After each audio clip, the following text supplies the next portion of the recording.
A relação entre a filosofia e a história. A relação entre a filosofia e a história é uma questão importante que tem sido debatida ao longo da história da filosofia. Embora essas duas disciplinas possam parecer distintas, elas estão intimamente relacionadas, pois a filosofia fornece uma estrutura para interpretar eventos históricos e a história fornece um contexto para as ideias filosóficas. A filosofia pode ser vista como um estudo sistemático da existência, conhecimento, valores e ética. Através da filosofia, podemos examinar as suposições subjacentes às nossas crenças e ideias, bem como desenvolver teorias e conceitos sobre o mundo. Essas teorias e conceitos podem ter implicações históricas significativas, pois muitas vezes influenciam a forma como as sociedades são organizadas e como as pessoas vivem suas vidas.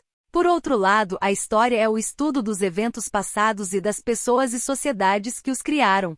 Ela nos ajuda a entender como as coisas mudaram ao longo do tempo e como as sociedades evoluíram. A história também fornece um contexto para as ideias filosóficas, pois nos permite ver como as ideias foram desenvolvidas e como elas foram influenciadas pelo contexto histórico. A filosofia pode ajudar a entender a história ao fornecer uma estrutura para interpretar eventos e ideias. Por exemplo, a filosofia política pode nos ajudar a entender como a teoria política influenciou a forma como os governos foram estabelecidos ao longo do tempo. A filosofia também pode nos ajudar a entender as mudanças culturais ao longo do tempo, examinando as ideias e valores que foram importantes em diferentes épocas.